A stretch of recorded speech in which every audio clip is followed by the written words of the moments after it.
Tās asinskrīt riteņi. Asinskrīt riteņi.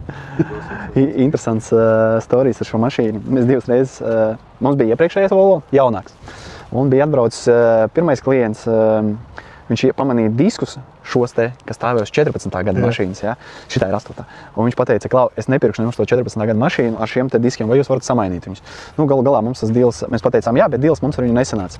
Un atbrauc cits klients, viņš saka, Klau, man ir pirmā iemaksa mana automašīna, bet man ir viens nosacījums, vai jūs varat pārmest diskus no manas mašīnas uz jūsu mašīnu un jūsu diskus pārlikt uz manu veco mašīnu. Kā, zini, un saka, nu, nav tik komforti braukt ar šiem diskiem, tāpēc, ka viņi ir lieli, principā.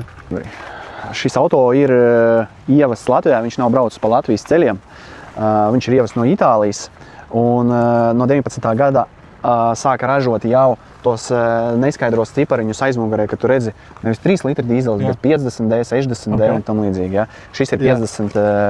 Ar ko viņi tur atšķirās, tie 50, 55 un 60? Ar kilovatiem. Šie skaitas 210 kW, viņi ir diezgan ekonomiski un tajā pašā laikā diezgan labs rāviens ir šim autiņam. Ja? Daudzi baidās un domā, ka šis auto ļoti daudz patērē degvielas, bet reāli patēriņš šādam auto ir vidēji 6,5–7 litri.